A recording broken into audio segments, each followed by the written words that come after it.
এখনো জ্বলছে লস অ্যাঞ্জেলেসে, মৃত বেড়ে 16, 12,000 বাড়ি পুড়ে ছাই, গৃহহীন 1 লক্ষেরও বেশি। পালিসেড প্রশাসন জানিয়েছে 11% আগুন নিয়ন্ত্রণে এসেছে, তবে হাওয়া চলতে থাকায় অন্য এলাকায় দাবানল ছড়াচ্ছে। 1.5 লক্ষেরও বেশি মানুষকে উদ্ধার করে নিরাপদ স্থানে সরানো হয়েছে। 5 দিনেরও বেশি সময় হয়ে গেল লস অ্যাঞ্জেলেসের আগুন এখনো নিয়ন্ত্রণে আসেনি।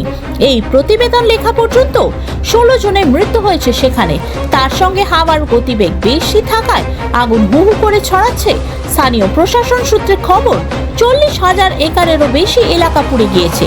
আগুনের গ্রাসে পুরোপুরি ভস্মীভূত 12,000 বাড়ি। ভিটে মাটি ছাড়া 1 লক্ষেরও বেশি মানুষ। কয়েকটি জায়গায় আগুন নিয়ন্ত্রণে এলেও এখনো আরো 6টি জায়গায় আগুন জ্বলছে।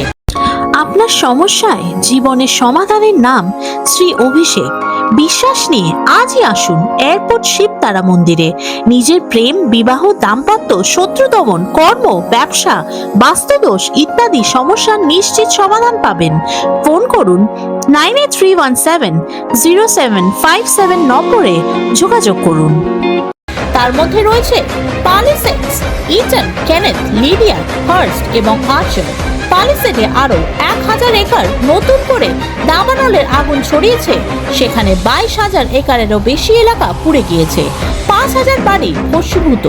গত 5 দিনের অগ্নিকাণ্ডে লস অ্যাঞ্জেলেসের বাতাস ভারী হয়ে উঠছে।